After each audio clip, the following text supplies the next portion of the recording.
브레이브걸스가 역주행 신화를 이어가며 잠도 못 잘 정도로 바쁜 스케줄을 보내고 있는 가운데 소속사의 대표이자 제작자인 용감한 형제가 방송에 출연해 작업 중인 신곡과 근황들을 공개했습니다.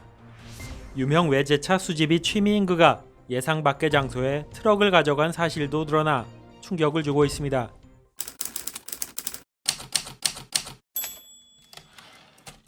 지난 9일 방송된 MBC 나 혼자 산다에 용감한 형제가 출연하면서 일상과 근황을 공개했습니다.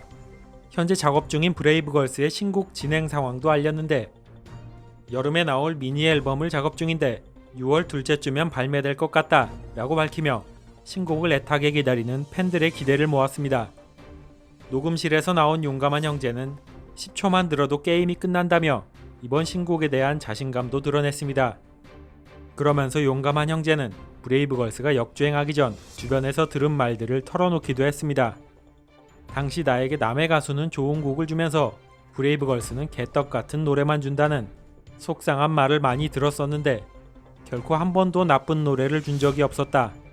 오히려 다른 곡보다 신경도 더 썼고 내 가슴을 울리는 노래를 만들려고 애썼다 라고 말했습니다. 그럼에도 브레이브걸스의 무명 생활이 길어지자 자괴감과 고민이 많이 늘었다고 털어놨습니다.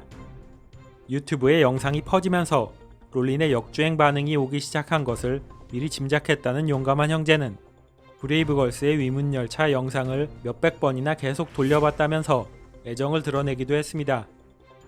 용감한 형제는 자식과도 같은 브레이브걸스를 긴 정체기에도 절대 포기할 생각이 없었다고 합니다.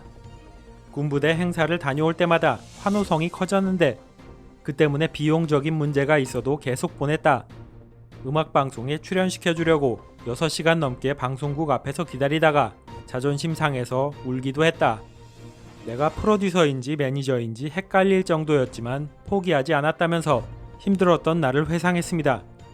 그러면서 회사에 이름을 딴 브레이브걸스는 자식으로 따지면 성을 준 것과 같다며 애착을 보였습니다.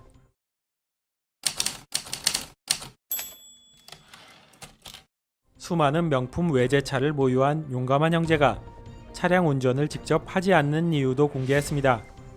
용감한 형제는 나 혼자 산다 출연자들에게 자신의 아파트 내부를 소개하면서 주차장도 함께 갔는데 자신은 운전면허가 없다는 사실과 차는 있지만 직접 운전하지 않는 이유에 대해 설명했습니다.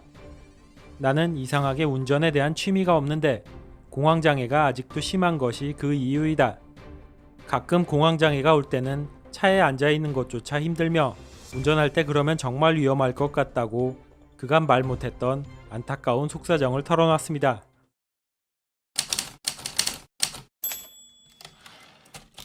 용감한 형제는 방송에서 최종 목표를 묻는 말에 제작자로서 목표를 이루고 나면 은퇴할 것이고 그 뒤로는 어려운 이웃을 돕는 일을 하고 싶다면서 사회공헌의 뜻을 밝혔습니다. 이야기가 나오며 과거 용감한 형제가 직원들과 트럭을 가지고 노숙자들에게 간 사연도 공개되었습니다. 2016년 당시 노숙자와 어르신들을 위해 도시락을 나눠주는 봉사활동을 했던 사실이 알려졌습니다. 언제부터 이런 목표가 생겼냐는 질문에 과거 우연히 악기상가에 들렸다가 무료 급식소를 봤는데 많은 분들이 밥을 못 드시고 줄만 서다가 돌아가는 모습에 너무 마음이 아팠다며 답을 했습니다. 큰 용기를 내서 직접 150인분의 도시락을 준비해 트럭에 싣고 나갔다고 이야기했습니다. 그는 처음에는 정말 떨렸지만 모두 나눠드리고 집으로 돌아가는 길에 너무 뿌듯했다고 합니다. 평소에는 느끼지 못했던 삶의 진정한 행복을 찾았으며 이 일이 앞으로의 목표가 되었다고 말했습니다. 그런 자신의 꿈이 이번 브레이브걸스 역주행을 통해 한 발짝 더 다가간 기분이 든다고도 밝혔습니다. 용감한 형제는 지난 17년에도 자신의 소속사 아티스트인 사무엘과 함께 나서서 한국외국어대학교에 찾아가 학생들에게 식사를 무료로 제공하는 봉사를 했던 미담도 공개되었습니다. 5년이란 긴 세월 동안 꾸준히 선행을 펼쳐온 용감한 형제의 진심을 알게 된 네티즌들은 앞으로 더 잘 됐으면 좋겠다. 무서운 사람인 줄 알았는데 귀엽고 착한 매력이 있다. 선한 영향력이라는 게 이런 것이다 등의 반응을 보이며 응원의 목소리가 이어지고 있습니다.